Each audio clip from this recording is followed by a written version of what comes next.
का बताई ले ऐसन किस्मत बा हमार खराब कि ऐसने घरे बियाह हो गई, न चैन से खा पावत थी, न चैन से पी पावत थी, न चैन से रह पावत थी।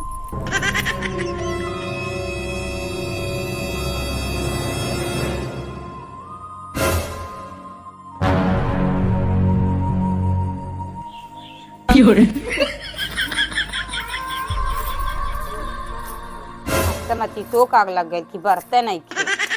ऐसा दिन कबो देखले ना रही कि हमके चूरी खाना बनाए पड़ गई।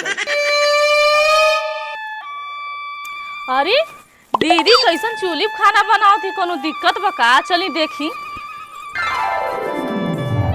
ए दीदी कैसन चूल्ही खाना बनाओ तू? गैसवा खत्म होइल का? आइलो जरले नीमक छिड़के। अरे दीदी निमका इतना सस्ता ना बे, 2 रुपया नीमक छिड़के आई, 30 रुपया किलो बा। 30 रुपया किलो रहे चाहे 1000 रुपया किलो रहे।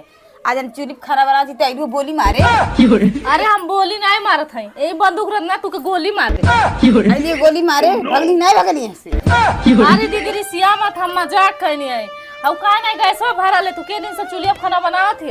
अरे दीदी का करी, रोज तक खाना चूल्ही बनावत थी। तो का करे चूल्ही बनावत हो, गैसवा नहीं भरवा पावत है? ए भाई ऊ कास गैस भरवा पिया करा के पियले से आटी तब ना गैस भराई। सही कहत है अम्मा, कई दिन से बेचारी चूल्ही खाना बनावती नहीं कहता पिया करा गैस भरवा दे। ते ना जन भी दुल्हनिया जब से एकर शादी भइल बे घर में, ए बेचारी के जिंदगी खराब हो गई। ए अम्मा यही बेचारी ना जिंदगी खराब बा, हमरो जिंदगी खराब बा। भगवान न करा कोनो लड़की के गांव में शादी होके ना तो वो जिंदगी खराब हो जाए। ए दुल्हनिया ते का कहबी, ए गांव में सब पियक्कर, सब नशेड़ी, सब गजेड़ी हमें। ए अम्मा नाम लेते पियक्कर दास प्रगट हो गई।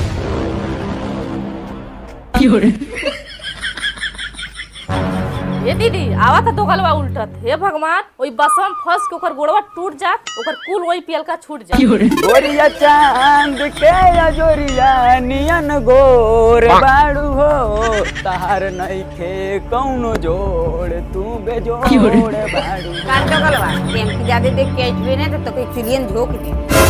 चाहे चूल्हिया में झोंक दे, चाहे अपने दादा के यहाँ से बंदूक मंगा ठोक दे। भाई फलाने नहीं पियल छोड़ा ना, नहीं कबो छोड़ी ना।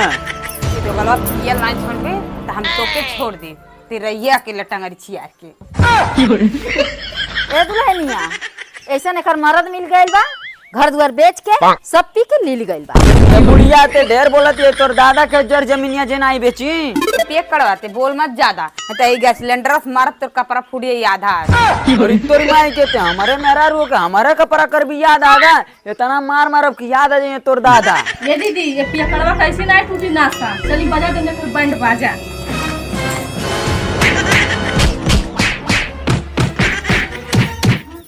बोल अब ना देवदारी छोड़ रहा हूं, ना देवदारी।